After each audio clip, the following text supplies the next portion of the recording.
So, All right. Las Vegas Raiders faithful, the buzz is starting to circulate. According to credible reporting, there's a developing situation involving Jim Schwartz. Should he not return to the Cleveland Browns organization in the upcoming season, it's highly plausible, bordering on expected, that Clint Kubiak, once his duties as the Seattle Seahawks offensive coordinator conclude this Sunday, will aggressively pursue him to join the staff in Las Vegas. This potential development would be monumental for a multitude of reasons. Frankly, I view this as an absolute grand slam, a slam dunk, a walk-off touchdown for the Raiders franchise. Let's break down precisely why. First and foremost, you are acquiring a genuinely seasoned veteran head coach. This means you bring in an individual who has navigated the highest levels of leadership, someone who has weathered mistakes, celebrated successes, and accumulated invaluable institutional knowledge. Possessing that caliber of experience on your coaching staff is perpetually beneficial, and it becomes especially critical when you are developing a young quarterback, operating under a young general manager, and being led by a brand new, first-time head coach. Simultaneously, you are securing someone you can trust with unequivocal, 1,000% unquestionable certainty to manage the entire defensive side of the ball. You wouldn't need to so much as blink in the direction of the defense. You wouldn't have to second-guess, micromanage, or constantly delegate. The mindset becomes, you have complete autonomy over the defense. I will concern myself with the myriad other responsibilities. Those responsibilities encompass overseeing the offense, handling play-calling duties, intricate game planning, critical in-game management decisions, functioning as the CEO of the team, addressing the media, managing player relationships, and all the ancillary duties that come with the top job. To have the absolute assurance that the defense is not just in good hands, but in elite hands, represents an incredibly advantageous and enviable position for any head coach, particularly a first-timer. Therefore, if the Raiders successfully recruit a coach of Schwartz's caliber to assume full command of the defensive unit, the impact would be massive.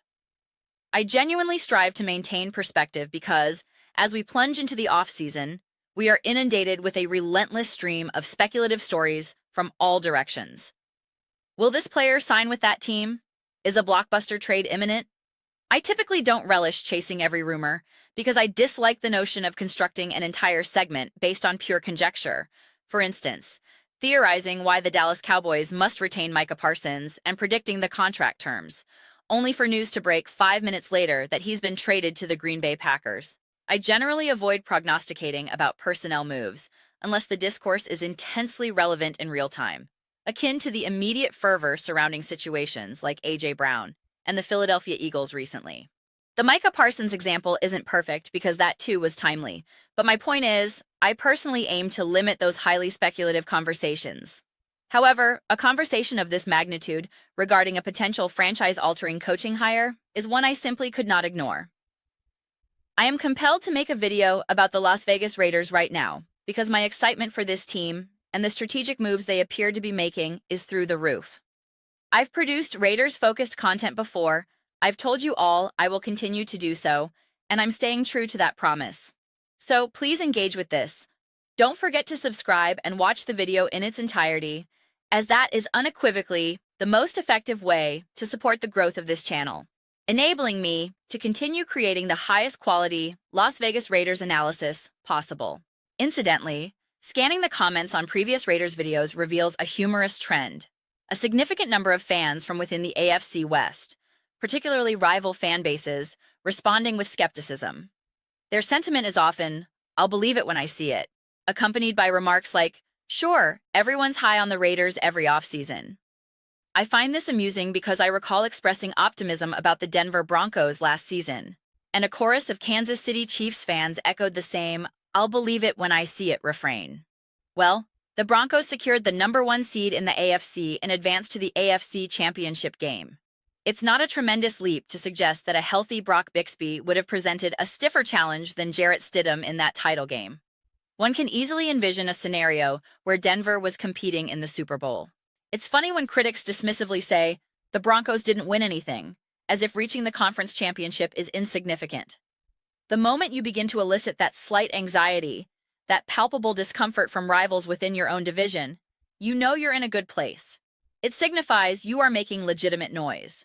If you weren't a threat, they would simply dismiss the story with an apathetic whatever. The emergence of that subtle angst is a telling indicator. The entire dynamic surrounding coordinator contracts and lateral moves between teams is always somewhat peculiar. There exists a common confusion. A coordinator can be under contract for multiple years, yet still depart for a head coaching position, or sometimes even a similar role elsewhere, with the incumbent team's permission. The way contracts function in the NFL, the concept of permission to interview, it can often feel like monopoly money, somewhat fluid and negotiable. Presently, the Browns likely retain contractual control over Schwartz's immediate future. However, it would be an extraordinarily bizarre and arguably untenable situation if Schwartz explicitly desired to leave and the organization forcibly retained him against his will. I cannot readily recall an instance where that has occurred. Typically, in such scenarios, parties find an amicable separation.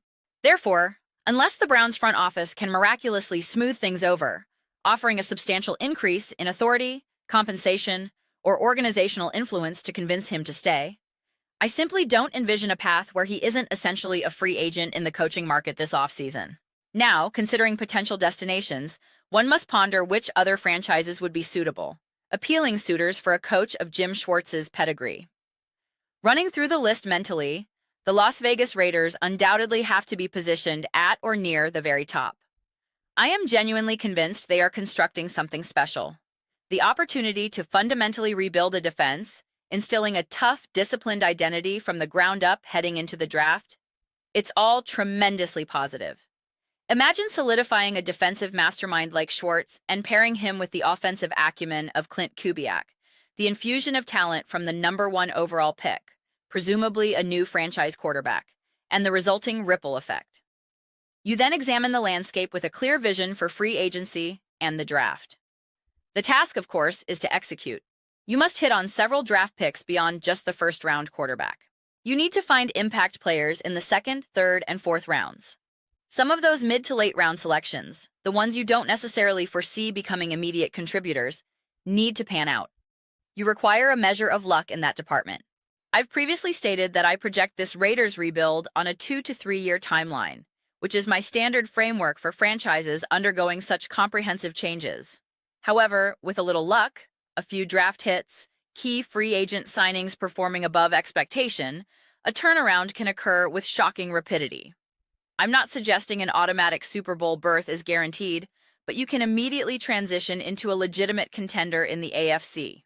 At the bare minimum, you become a playoff team. Not a squad, merely hoping to back into a wild card spot, but a genuine, formidable outfit that commands respect. The conversation shifts from, I hope we can sneak into the playoffs, to, how will our rookie quarterback perform in his first postseason start? You stop being a team others actively hope to face in January. The dialogue is no longer, sign us up to play the Raiders in the wild card round, but rather, facing that Raiders defense in the playoffs is a daunting prospect. Considering what this franchise has represented over the past several seasons, that transformation is an insane and exhilarating prospect. You would be establishing a foundation for elite-level coaching on both sides of the football. You are introducing a new, high-ceiling quarterback under center. You are selecting at the top of every round in the draft, granting you premier access to elite talent. My argument is this. If the front office simply takes care of business in free agency, making prudent, targeted signings, and then executes a competent, solid draft, it doesn't even need to be hailed as an all-time great draft, just a good one. Coupled with a modicum of favorable fortune, the potential is staggering. At the very least, your defense ceases to be a laughingstock. At the very least, your offense is no longer a liability. That baseline improvement alone is sufficient to inflict serious damage in the modern NFL. You graduate from being a perennial skip-over team on the schedule, a guaranteed victory for opponents, to a squad that demands preparation and respect. A move to secure Jim Schwartz would propel this process an incredibly long way because it resolves the most complex side of the ball definitively. You aren't left guessing or hoping. You are acquiring a long-established, truly brilliant defensive strategist, a proven adult in the room. This isn't akin to hiring a promising but unproven young up-and-comer like a Jesse Minter, where legitimate questions about translating success to a larger stage remain. With Schwartz, there are no such questions. That is the inherent benefit of bringing in a coach of the Steve Spagnuolo or Vic Fangio ilk. You simply know. These individuals have been in the arena for countless seasons. They possess encyclopedic knowledge, they understand how to communicate complex schemes, how to articulate needs to the general manager and head coach, how to conduct efficient practices, and how to dissect film. Their sustained success over extended periods is the ultimate validation.